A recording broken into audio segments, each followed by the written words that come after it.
Well, good evening. Welcome. I am glad that you're here. Honored by your presence. I don't know what you normally do on a Sunday night at 9 p.m., but I doubt it's sitting Elkins. This is probably the last place you want to be, so I'm grateful that you're here. I chose 9 o'clock. I get to put my daughter to bed at 8, kind of do our special nighttime routine, and then I get to come and be with you guys. So I apologize that it's a little bit later, but I'm glad you're with me tonight. I know a good portion of you tonight, maybe the next couple of nights if you decide to come back, are probably here because you came to a stark realization recently. You kind of woke up maybe in the middle of the night or early one morning, realized you were going to fail Convo miserably if you did not go to every single event from here until basically the end of the summer. So I'm glad you're here, regardless of the reason. And I've been prayerful. I've been working hard on this material. I care deeply about some of the stuff I'm going to share with you. I care deeply about you. So I think that's kind of a cool combination. I'm anxious to see what God kind of does in this room with us the next couple of nights. Before we jump into the material tonight, I think it's best if we get to know each other a little bit better. This is kind of like a blind date of sorts, kind of an arranged marriage. You're forced to be here. I apologize for that ahead of time. So it'd be a little bit better probably if we knew each other. So I'm going to start off with myself. I'm a huge Prezi fan. I teach my COM 180 class. I teach public speaking here how to do this. So Prezi's just the best. So here I am kind of in pictures. This is me and my beautiful family. We're expecting another little one right now, so we're excited about that. But this is Becca, my wife of 8 years, and little Bailey just turned 3 a little while back. Hometown is Albuquerque there on the far left, so mountains and snow and all that is kind of what I grew up doing. Loved the snow sports. I'm a big snowboarder.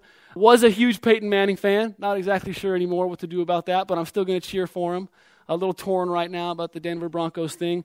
I was a Tebow fan when Tebow was in high school, so everybody else is kind of on the bandwagon, but I've got a signed Tebow picture in my office, and he's a cool guy. I love him, and I'm kind of cheering for him now. Phil Mickelson's my favorite golfer. I'm a huge golf fanatic. Don't get to do it enough, but in my spare time, if you don't see me on campus, hopefully I'm on the golf course somewhere.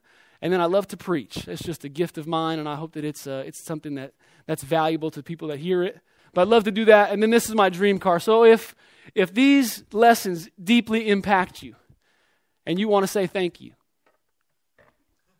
that car would probably be a real good way to do that. But I'm Thomas Charles Fitzpatrick the first, and I'm grateful to be with you guys tonight. So that's me. Now, we don't have time for you all to do that yourself. So I'm just going to instead ask a bunch of random questions. I'm going to put a couple of pictures up on the screen. And then I want you kind of by a show of hands or maybe a woohoo or something like that to tell me which one you resonate with more. All right, it's kind of how it's going to happen. So our first thing here, if you were to pick, one of these, let's say Poodle. Any Poodle fans in the house? Okay, a few unashamed. Good to see that. All right, a lot of work. Somebody else a little bit more rugged, right? Little pit bull, actually English bulldog, maybe something like that. Okay. Some people must be cat people. Looks like awesome. All right. How about here? If it comes to cars, do we like the sporty fast? Who's sporty fast? Okay, good. How about rough and rugged, dirt road kind of folks? Okay. Freshmen, you don't have your car. I apologize for that. How about this? Do we like water sports maybe better? Surfing at the beach? Snow sports? Okay. I guess you guys don't have much free time. Any hobbies here? Most important question of all, probably. Let's go, Mac. Who in here has seen the light? Okay, good. We won't even ask the other side. How about this? I mean, this is pretty important. But maybe I need to put up here like Hunger Games. I don't even know who the star character of that is. So are we Harry Potter fans? More Harry Potter fans? Twilighters? Wow! Man, I don't think you should be allowed to boo in this kind of game. All right. Well, that tells me absolutely nothing about you. Perfectly. Thank you. All right, what I want to try to do over the next 5 nights, and again, I'm not anticipating people coming back every single night, but what I want to try to do over the next 5 nights is this. It's hopefully going to look and taste a lot like black coffee. Any coffee drinkers in the house? Okay, now I'm not talking just about those that have a cup or two. I'm talking about Starbucks Gold Card members, right, who before they even wake up have had like 3 cups of coffee. Any real coffee drinkers? Okay, good. We've got a couple. Now, for me, I'm not much of one. In fact, when I go to a Starbucks or a Coffee Bean or something like that, I will ask the barista, which drink do you have here that tastes the least like coffee? I hate the taste of coffee. And I'm obviously not alone. Look at all the creamers and flavors and supplements and additives you can put into coffee now. Before you know it, what you're drinking really isn't coffee anymore. It's just sugar and vanilla and creamer and caramel and flavoring and whipped cream. And okay, you guys like that kind of coffee. This series might not be so good for you because you see, that can happen to the Christian story as well. Christians are so good at using gimmicks and games and gadgets. They're so good at talking in circles. Christians are so good about beating around the bush or trying to appear uber intelligent or super hipster. And though they don't mean to, they add so much extra garbage to the Christian story. And really, in my estimation of it, it really doesn't even resemble the Christian story at all anymore. Pepperdine is actually a great example of this. Maybe you've taken Religion 101 or 102. Anyone take that class? Okay, it was required. You probably should at some point. But you've taken those classes, and in that setting, I hate to speak negatively of them, but I think in those classes, the professors, they dissect and they rip apart and they critically analyze something that's supposed to be experienced and enjoyed. Think about it in terms of a love letter. Okay, a love letter that my wife recently gave to me. Now, if I critically analyzed every word, if I questioned every line, if I continually asked her to prove what she said, or to make sense of it, or to explain what she said in light of the emotion that she was feeling, if I put her letter up against other letters, or try to find the holes in her reasoning or in her argument, I'd be an insensitive jerk and I wouldn't be married for very long. A love letter's meant to be enjoyed. A love letter's meant to be embraced. And so my fear is that some professors are making you do in religion class what you're not supposed to do with a love letter. You're supposed to just experience this thing, not dissect it. You're dissecting like it's some sort of dead frog on a plate. Well, the Christian story is not a dead frog on a plate. The story is not a textbook. It's not a frog. The story is to be enjoyed and experienced. And now maybe in addition to Religion 101 or 102, you've heard the story in Convo. I'm not bashing Convo. I mean, I'm using Convo right here for my own purposes, so I don't want to speak too negatively about it. But chances are you've heard some famous person or even some random person stand up on a Wednesday morning or on a Sunday night at 9 o'clock and talk about themselves or their experiences or their nonprofit or their blog, and that's fine. But after a while, you hear their interpretation of the story or how the story manifested itself in their life, and you haven't heard the story. And I've got a problem with that. Or you grew up maybe, so maybe it wasn't Religion 101, maybe it hasn't been Convo, but you grew up in a church, and they were just as excited about the Christian story as someone is about getting a liver transplant. There's as much passion and energy in the church you grew up as there is like a pediatric dentist office. Everybody's paranoid, like. And so what I want to try to do over the next 5 nights is try to overcome that. I want to try to get rid of all the supplements, separate out all the extra creamer, all the sweetener, all the sugar, and just give you a big cup of black coffee Christianity. It's going to be cheap, piping hot, and as strong as I can give it to you, because I think you deserve it that way. No gimmicks, no games, no mint chocolate chip, vanilla macchiato creamer. I'm sorry, you love it, I know. But none of that. Just black coffee Christianity. Now, granted, it might not go down smoothly. Granted, you might not like the taste, like I don't like the taste of regular black coffee. But you deserve to hear it like it is. You deserve to hear the story. The story that I think will hopefully grab you by the neck and inspire and frustrate and challenge and compel you in ways you've never been compelled. And it's the story of God. It's the story of God's pursuit for humanity as found through the pages of Scripture. And I want to tell you that story. All right, now before we jump into the Christian story, we got to get a few things out there. We need to take a step back for a second and probably talk about stories and religions on a much larger scale. Here's a list I found, kind of a graphic of all the world's religions. You got a lot of options here, folks. Baha'i, Buddhism, Christianity, Confucius, Hindu, Islam, Jainism, Judaism, Shinto. The list goes on and on and on. There are a lot of stories out there, a lot of what some would call meta-narratives. Ways of understanding, ways of explaining, ways of unpacking, ways of tapping into the spiritual life. Ways of seeing and explaining and making sense of life and death, heaven and hell and God and everything in between. Here's your options. Here are the stories that are available to you. But as I see this list, as I look at all these options, one question immediately comes to my mind. And the question is this: which one's true? Which story is true?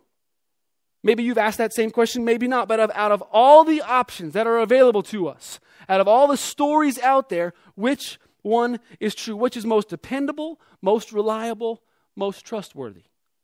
And this question really stems out of my background. See, I grew up with two ex-Catholic parents, kind of left the Catholic Church as soon as they graduated Catholic high school. And they decided to become Unitarian Universalists, which basically means that you walk into a church building and you see this. When you walk in, all roads lead to God, every story is exactly the same. And I didn't like it. It was super confusing and super weird. So I stopped going to church as soon as I could. And in high school, I just worshiped myself and based my life off of the mantra, get laid and get paid. And if you can do both, even better. That's kind of how I live my life. I just worship myself. Then in college, I was introduced to this guy named Jesus. And now I'm here on a college campus telling other people about him. It's kind of a weird story. I'm a religious mutt. I'm all over the place. But growing up, and maybe you can relate to this, you were told that all stories are the same. Maybe it was a parent or a teacher or a friend or a comedian, a scientist, a politician, maybe a preacher, but all stories are equal. All stories are true. And it was pushed down my throat. It doesn't matter which story you believe. God is in all the stories, or God doesn't exist. And therefore, there isn't a need for a story. Which is a story? But what I have discovered, guys, over the course of my 30 years is that nothing could be further from the truth. You see, it matters which story you believe, and for several reasons. It matters which story you believe because not all stories can be true. We live in an age where tolerance, leniency, open-mindedness, they reign supreme. According to Ravi Zacharias, he says this, philosophically, you can believe anything you want as long as you don't claim it to be true. Morally, you can practice anything you want as long as you don't claim it to be better. And religiously, you can believe anything you want as long as you don't bring Jesus into it. And it's great to have an open mind and to be accepting and to engage in dialogue and conversation. I'm all for that. I like to debate and talk with other people. I'm all for being challenged and learning new things. But the simple truth is, although it's not politically correct to say this, not all roads lead to God. Not all truths are true. Not all stories can be true. All right, something you need to know about me is that basically all my analogies, because I have a 3-year-old girl, are going to come out of Disney princess movies. But as I've come to discover, if you're struggling to understand like life's most important questions like the beginning of it, the end of it, nuclear physics, plate tectonics, whether or not the square root of a prime number is irrational, I bet if you were looking for any of those answers, you could find it in a Disney princess movie. I'm certain. Okay, so for our situation, it's Tangled, man. Anyone seen Tangled? Okay, a couple fans. Good. Why would I say that? Well, think about this. Rapunzel's mother is either the black-haired, selfish, crazy lady who locks her up in the tower to protect her so that others won't manipulate her, so others won't use her powers, which ironically is exactly what's happening inside the tower, or her mother is the queen who lost Rapunzel, right? Who had Rapunzel stolen from her when she was a baby. Those are two stories she is being told. They both cannot be true. One story is true, one story is false. It's one or the other. And this is where the law of non-contradiction comes in. Opposite ideas, guys, cannot be true at the same time. God exists or he doesn't. You can't have it both ways.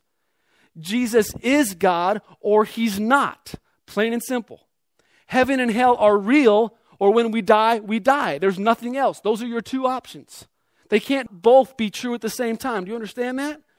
This life is the only shot I got, or I got a bunch more opportunities coming when I die. They cannot both be true. If the story of the Bible is true, if God is God, if Christ is Lord, if all of that is true, it's true for the whole world. And it's true whether you believe it or not.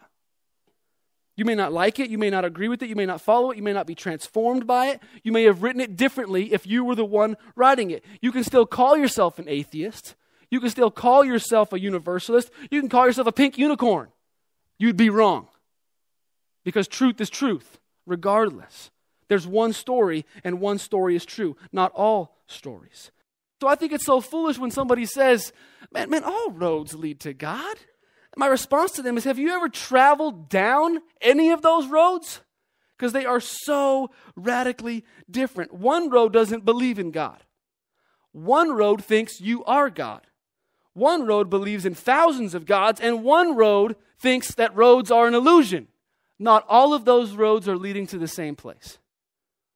Now, I'm not saying that all other faiths are wrong. Everything in other faiths is wrong. There are a lot of truths in these stories. A lot of truths that parallel Christianity. But they're really on the basic behavioral level. They're on the first step or two of the road. But if you want to know God, if you want to see God, if you want to spend eternity in God, in my opinion, the only road that will get you there is the one marked Jesus Christ. And it's easy at this point, right? And I understand because I've been in these settings before to kind of jump on the exclusivity bandwagon. To say, how would you say that? You're such an arrogant jerk to stand up there and say one story is true over and against all of the others. What gives you the right to do that? No one story is true. But let me ask you a question. Is what you just said, is that storyline, is that true? Because that's a story. What you just said, if you really think about it, is arrogant and exclusive as well. All stories are equal. All roads lead to God. I'm accepting of everyone. Okay? Well, I disagree with you. I think the road marked with Jesus leads to God. Oh, well, your story is lame and exclusive, and I don't accept that. But I just thought you said you accepted everybody. Shut up. All right, that's kind of how I see that conversation going a little bit. See, all religions, all stories, they're somewhat exclusive. All claim to have an answer that others don't. To believe in something means that you think it's true and competing options are false. We do it all the time. So the question is not which story makes truth claims. The question is, what truth claims does it make? And then the follow-up question to that is, what do you do with people who don't make the same claims? Those are the questions you have to answer. So it matters what story you believe, because not all stories can be true. And it matters what story you believe, because stories shape us, guys. The story you base your life off of is in fact going to dictate the kind of life that you lead. The story you believe in or the story you refuse to believe in, it's going to determine what type of job you seek out, how you spend your money, how you parent, how you handle marriage conflict, how you handle disappointment, pain, how you handle death. If you move into the inner city to serve the poor, or if you fly planes into buildings to kill the rich. The kind of story you believe in dictates what kind of life you will lead. The meta-narrative of your life will be controlled by your story. It will define your life. It might end up taking your life. So the story of Buddha, or the story of Christ, the story of random chance, or the story of purpose and design, the story of pleasure and instant gratification, or the story of self-sacrifice and denial. You might refuse to choose a story, which is a story, but regardless, it's going to manifest it somehow in your life. Whatever story you choose, it will shape and change you. And I think that by refusing to believe in just one story, or by combining all of them, or taking the parts we like from the different ones, we're just making a complete mess out of things. So again, it matters which story you believe. It matters because not all stories can be true. They make competing claims. One of them is true. And it matters because whichever story you believe to be true is going to change you. So which one is true? That's what I want to know. Which is most dependable, most reliable? Which one do I base my life off, give my life to? That's what I want to know. And over the next few nights, I'm going to do all I can to tell you the Christian story, and to do so unashamedly so, in such a way that you will try to be persuaded to believe it and give your life to it. This is the greatest story I believe ever told. All right, before we do that, we got to get a few things out on the table. You with me so far? Are you hanging there? Few things outside of mathematics are provable beyond the shadow of a doubt. Let me give you an example. How do you know that your mom is not going to poison the next meal you eat at home? Just in case she does, here's the hotline. How do you know the next time you go home, she's not going to poison your burrito? She's not going to put a little something in your spaghetti. How do you know that? You see, you can't prove that. But you have good reason, very good reason to think that she's not going to. Based upon your experience plus the evidence mixed in with the history you have with her, it makes reasonable sense to go ahead and take a bite. But guys, you can't prove anything beyond the shadow of a doubt, really outside of mathematics. And so that's what I want to be arguing for here. If we approach religion or God or Christianity with a, well, you better prove it to me beyond the shadow of a doubt, or I'm not going to believe it, well, you're an idiot. because you're approaching it in the completely wrong way. I can't even prove to you your mom's not going to kill you when you go home. I'm sorry, I can't prove it. I'm going to have a tough time proving to you God. But that doesn't mean there isn't very, very good reason to believe. That's what I'm going to try to show you the next couple of nights. Instead of trying to prove God or prove Christ, it's best to simply show the evidence, tell the story, and let you make a decision on your own. And if time after time after time, it looks like God is there, if time after time after time, it looks like Jesus is the best answer, if time after time after time, the story is the most compelling, that is the Christian story, then maybe it's in our best interest to believe it. So that's the first thing. I can't prove it to you guys. I can't prove this story to you. But I think there's very, very good reason to believe that it's true.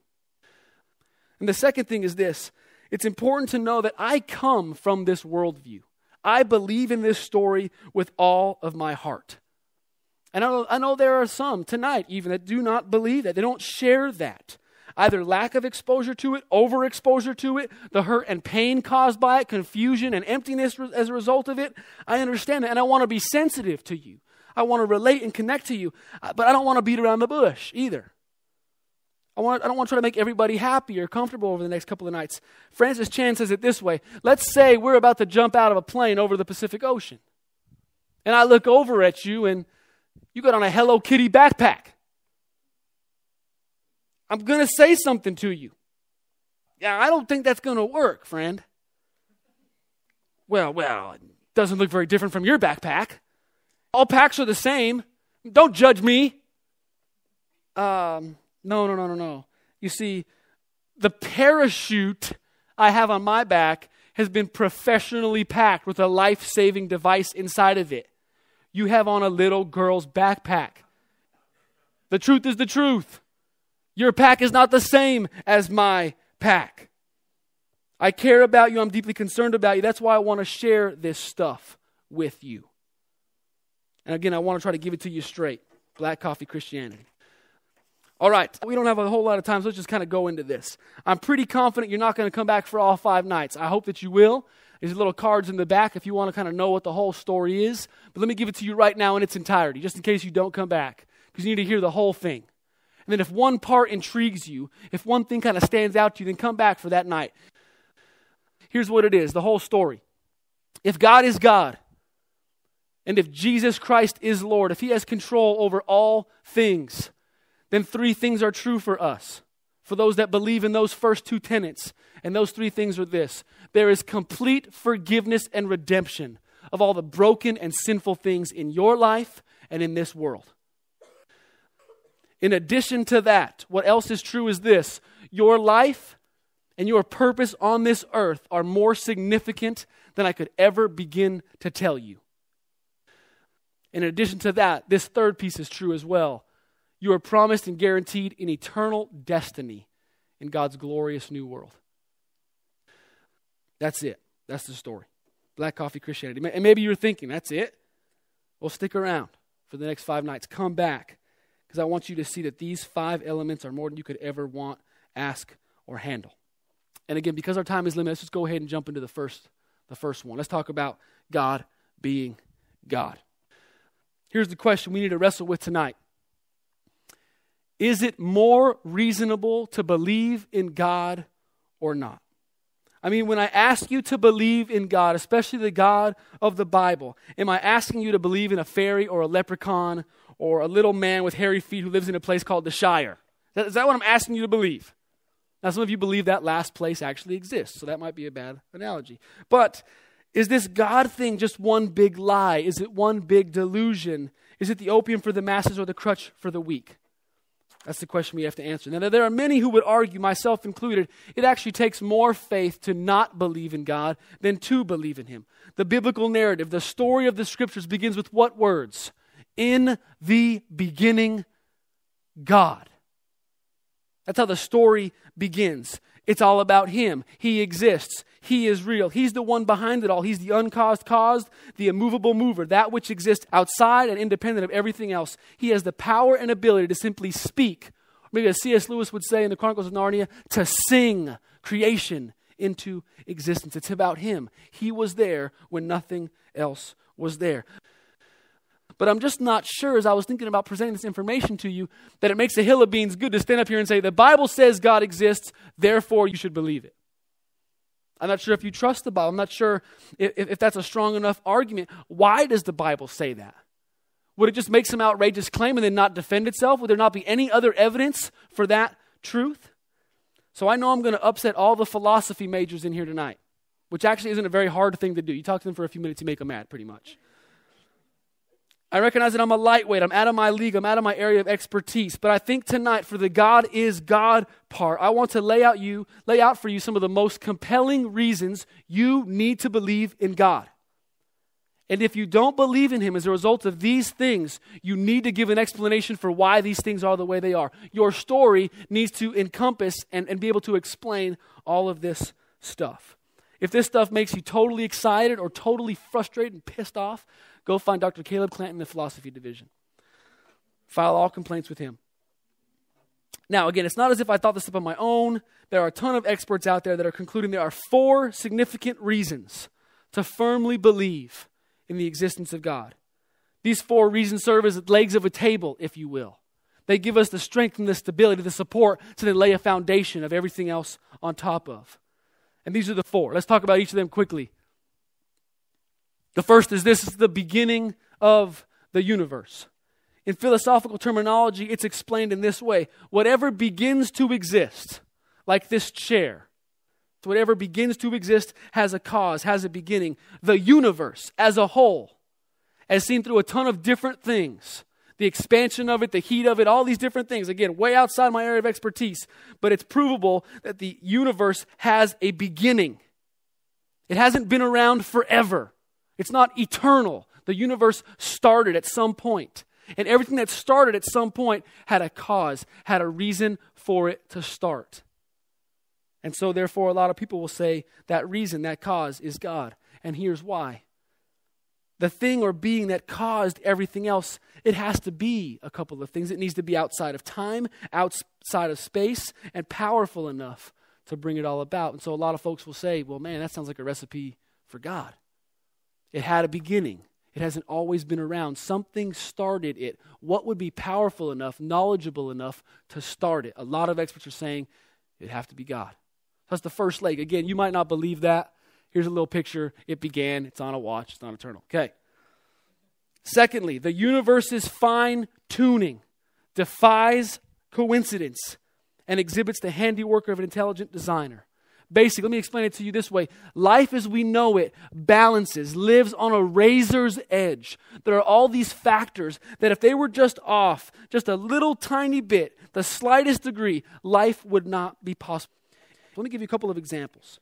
If the initial explosion of the Big Bang, the beginning of it, when it all started, if the initial explosion had differed in strength by as little as 1 part in 10 to the 60th power, the universe either would have expanded too quickly so nothing would have stopped, or it would have collapsed back in on itself. In either case, life would be impossible. Now, if you're like me, I don't even know what that number looks like, so here you go. This is exactly what it looks like. Can't really see it. Purple, poor choice. Okay, 10 to the 60th power. That's what it looks like.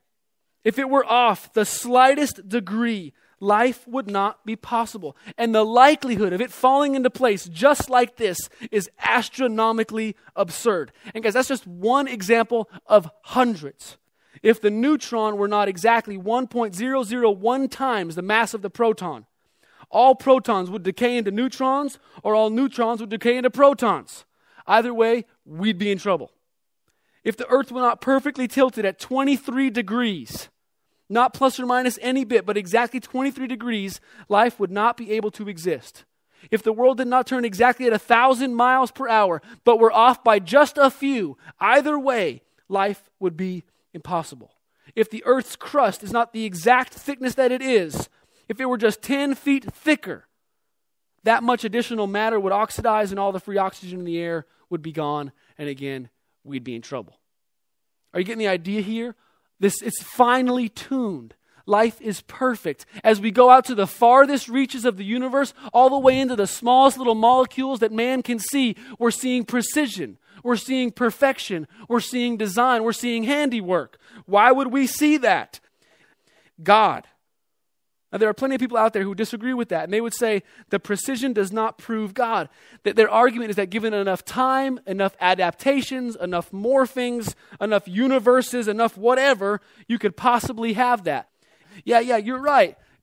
But look at this number. That's one of hundreds of examples. Okay, you're right. It could happen some other way. But you know what that's like? It's the likelihood of you throwing a dart across the entire universe and hitting the bullseye. That's the likelihood of all of these precise things happening coincidentally. Okay, maybe you could do that. Maybe you're great at darts. It's the example similar to that of a cereal box, alphabet cereal box, falling over randomly on your kitchen table, and it's spelling out this message: son, take out the trash for the last time before you go to school and walk the dog. Could it happen? Fred Hoyle says it this way in his book, Intelligent Universe. The chance of obtaining a single functioning protein by chance is like a room full of blind men solving a Rubik's Cube simultaneously. That's the chance of the universe being the way that it is any other way except for God. All right, let's move on. The third piece, the third leg is this: our objective moral values. A lot of people will look at, they'll say, look at all the atrocities, look at all the evil, look at all the pain and suffering in this world.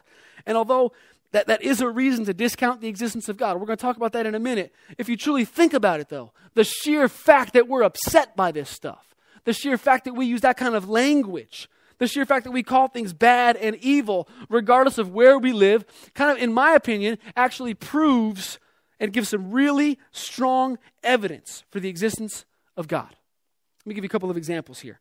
How many of you know about, or what do you think about the Hindu practice of suti, which is burning widows alive whose husbands have just passed away? Or about the ancient Chinese custom of crippling women's feet for life by tightly binding their feet from childhood to resemble that of lotus blossoms? How about orchestrating mass genocide because you believe your race is superior to all others? How do you feel about the Crusades or the Inquisition, killing innocent people if they don't confess a faith in Christ? What do you think about Catholic priests sexually abusing little boys and then using the church to cover up? How about selling 6-year-old little girls into slavery for $20? What do you think about that stuff? How do you feel about it? You think it's wrong? Do you think it's evil? Well, me too. It's not a matter of if it's wrong. The question is, why is it wrong? The answer is God. These are not just social conventions like, well, we believe that's wrong because we just like to drive on the right side of the street. I mean, it's just the same as the left side of the street. It's just what we do, just how we do. Much bigger than that. It's not personal preference. If we were to start the world all over again and all the pieces were to fall into place again, rape would not be a good thing. Child molestation would never be a good thing. It's always wrong, always evil, always has been, always will be. Why? Because of God. Guilt, outrage, our need for justice shows us that morality isn't absolute. See, guys, if there were no God, there's no foundation for this stuff. Everything just becomes relative. Things like ought to, should, good, bad, purple again, stupid, beautiful, ugly, all of those words, they mean nothing. Because I define it. I don't care what you think is ugly. I don't care what you think is bad. I define it my own way. No, wrong. Someone else defines it outside of us. And that someone is God. All right, now some people believe that those three things alone, the three things I just provided to you, is sufficient evidence and reason to believe in God. Some would say that's all you need. The universe had a beginning. Explain that. Who started it? What started it? Why is it perfect? Why is it so precise? How is it balanced on this razor's edge? And where does morality come from? That's enough in some people's estimation to believe in God. But just in case you need more, one final one. This is one that I resonate with. No expert says this, but I think it's true. Where does our longing for meaning and purpose come from, guys? How about desire for life after death? How about immaterial things? Charity, love, imagination, sacrifice, the soul, purpose, your dreams. Where does all of that stuff come from? Why are you and I consumed with those things? Why do we care so much about those things? If you think about it, most humans crave and hunger for things like meaning, purpose, life, love. But if there were no God, if there were no meaning or purpose behind the universe, how could this be? Why would this be? mean, why would we have these desires if we were just stuff? Why would we have the incessant need to keep living even though we know we're all going to die? Why would we purposefully and knowingly put ourselves in danger to save another person? I mean, all of that seems to fly in the face of naturalism and atheism. One person once said, wouldn't it be interesting if a universe with absolutely no meaning and no purpose accidentally created beings who were totally obsessed with all of that stuff? I love the way C.S. Lewis said it. If I discover within myself desires which no experience in this world can satisfy, the most probable explanation is that I was made for another world. See, we need to give an explanation for this stuff.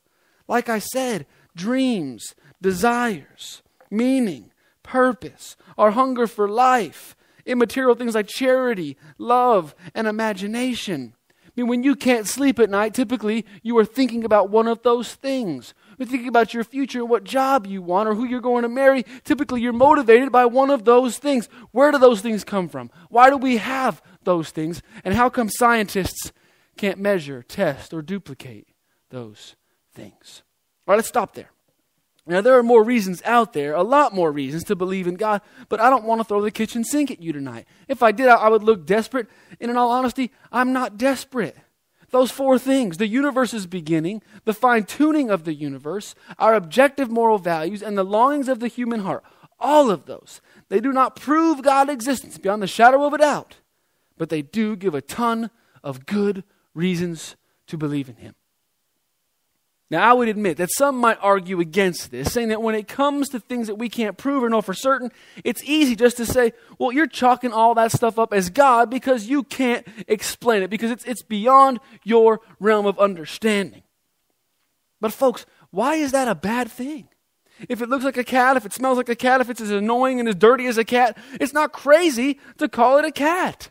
If it looks like God, if it smells like God, if it's as powerful and mysterious and magnificent as God would be, or as we imagine God could be, then why not just call it God? But for the rest of the time that we have together tonight, instead of focusing on the reasons for God, I think it's crucial that we address the elephant in the room and actually address the single greatest reason why people refuse to believe in God. And in my estimation, that reason is the presence of evil, pain, and suffering.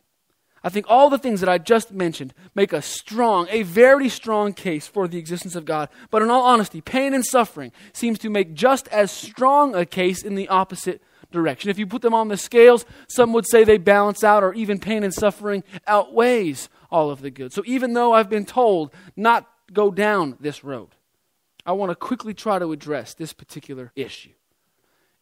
All right, so fill up the coffee cup.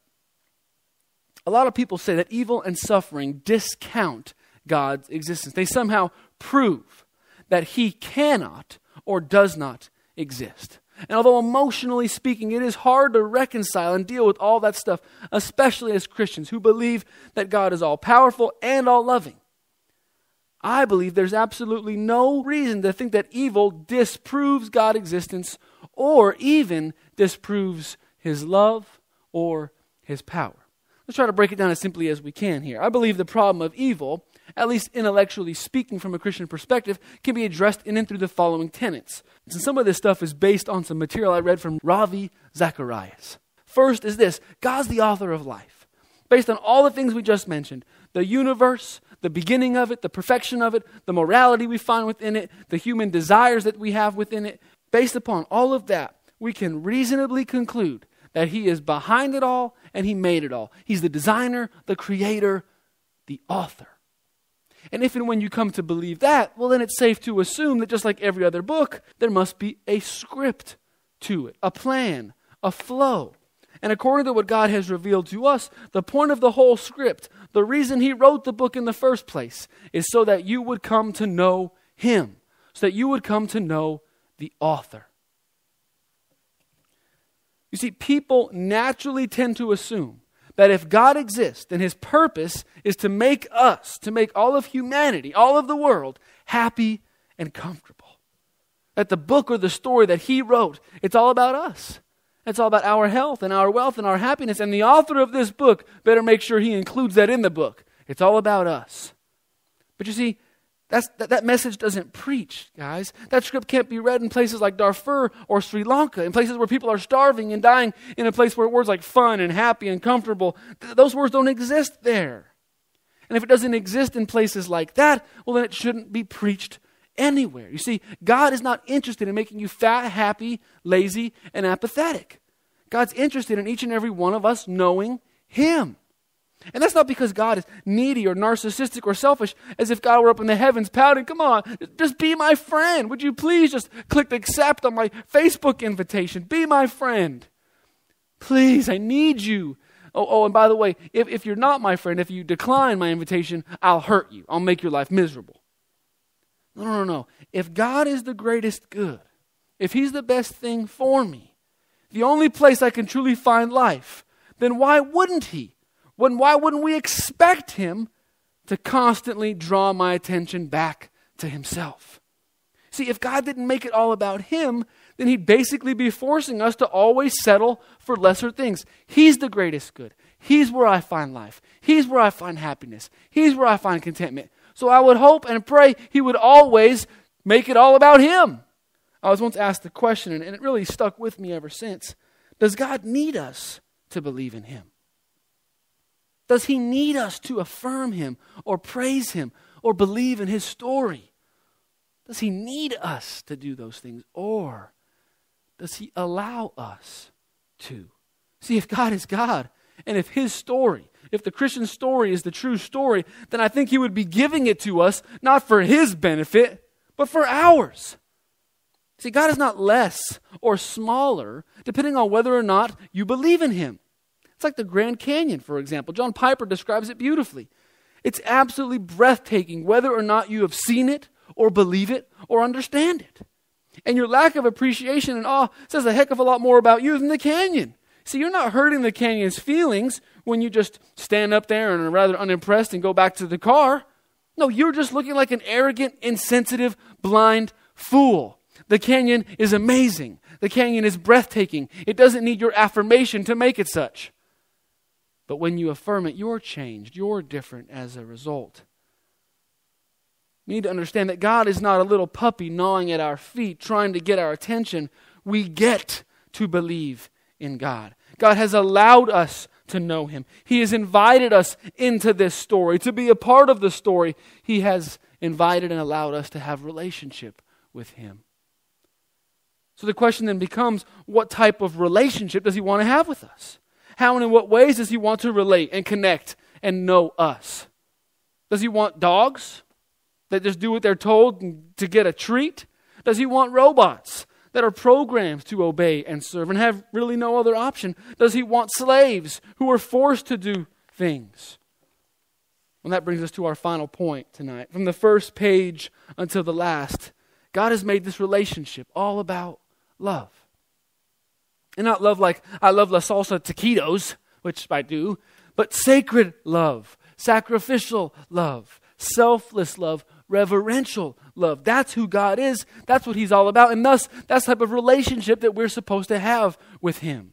And that type of love, selfless love, sacrificial love, that type of love demands choice, freedom, and opportunity for rejection. Some would say if you don't understand the mystery of evil, it's because you don't understand the sacredness of love and the absolute necessity for freedom.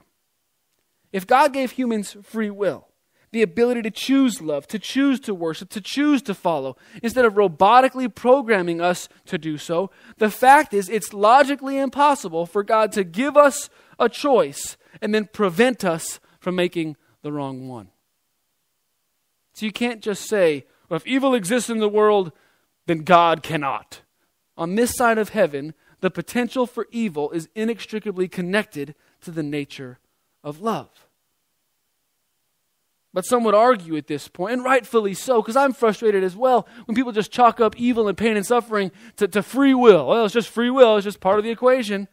People are right when they say a good God wouldn't create it like this. I mean, what kind of God would sit back during the Holocaust and say, that stinks. Oh, I'm so burdened by that. But that's just the way I made it. I hope you choose love next time, but my hands are pretty much tied. Free will. You see, guys, God's hands are never tied. I believe God actually uses and allows evil. I believe God actually uses and allows pain. I believe God actually uses and allows suffering to draw us more into His love. Let me explain that for you. I believe that when the darkness and the pain and the evil in our lives and in this world are at their absolute worst, then God is at His absolute best. And this is so much bigger than arrogantly or ignorantly saying, well, God works in mysterious ways. We might have lost the battle, but in the end, God will win the war. No. God loves us so much. He wants us to know and love Him so badly that even when we don't choose Him, even when we make a bad decision after another bad decision, even when we hurt ourselves, even when we hurt others, even when pain and suffering comes into our lives, either by our poor choices or the poor choices of others, I believe God is right there, using it, allowing it, possibly orchestrating all of it to draw you into His love. God never sits with hands tied, letting things just run their course. You should have loved me more. Now you're just going to get what you sowed, reap what you sowed. No, He's always doing what He can, without totally undermining and making a mockery of love and freedom and choice, totally doing what He can to draw you into Himself, doing what He can to help you reap and sow something so much better than what you deserve. So yes, evil, pain, and suffering might come because of our poor choices and because of the freedom that we have. But I think God is constantly using our poor choices for our benefit, constantly trying to use those poor choices to draw us more into His love. So much of the suffering in this life, it probably is pointless with respect to making you fat, happy, comfortable, and complacent. But it's not pointless at all with respect to helping you know and love God. I mean, think about this. Think about how even in this world, even in our lives, we see temporary pain and suffering being used to achieve far greater goods. We shouldn't think that we could understand God's purpose for using pain any more than Bailey, my 3-year-old daughter, understands why I'm spanking her, or even allowing the doctor to give her a vaccine. But if pain and suffering can be employed and used by you and I for good, should we not think that the God of the universe, the God who made it all, could use it for good as well?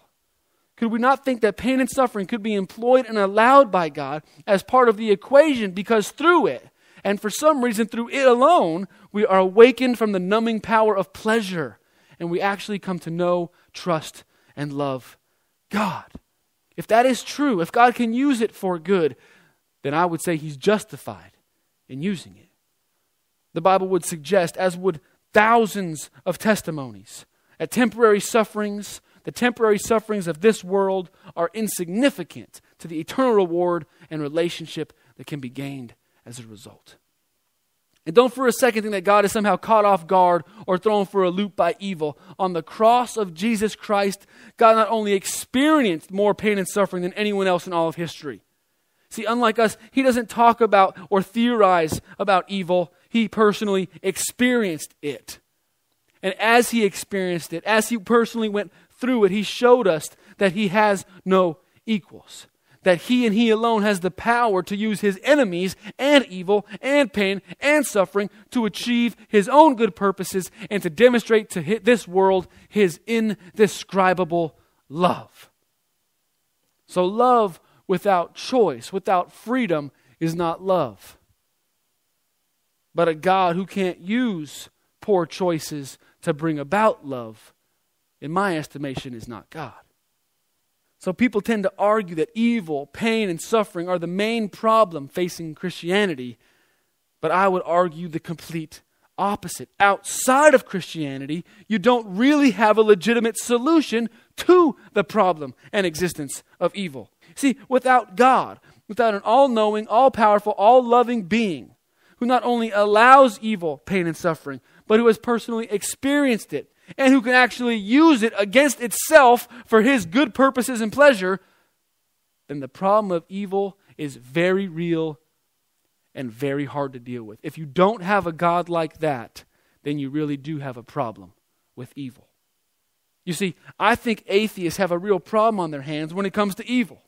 if I fully understand what they're saying, you and I have no right to call something evil in the first place. Everything is just the way that it is. There's no rhyme, no reason, no moral underpinnings, no justification for anything. It's just the way the random materials fell into place. So get over yourself. See, I think Buddhists have a real problem on their hands when it comes to evil. They would say that evil isn't permanent because nothing is permanent, not even us. So once we stop craving things and fooling ourselves, then there will stop being evil. I think Hindus have a real problem on their hands when it comes to evil. Like Buddhists, they claim everything in this world is non-real and an illusion, including evil.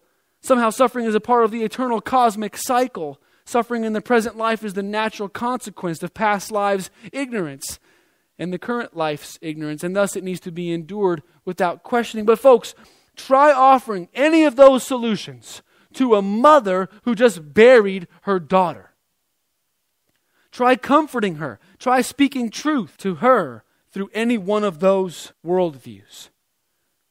Tell her the pain that she is feeling, the evil that she just personally encountered. Tell her it doesn't really exist, that nothing is evil. Tell her it's a figment of her imagination. Tell her it's a consequence of previous lives' poor choices. Tell her any of those things.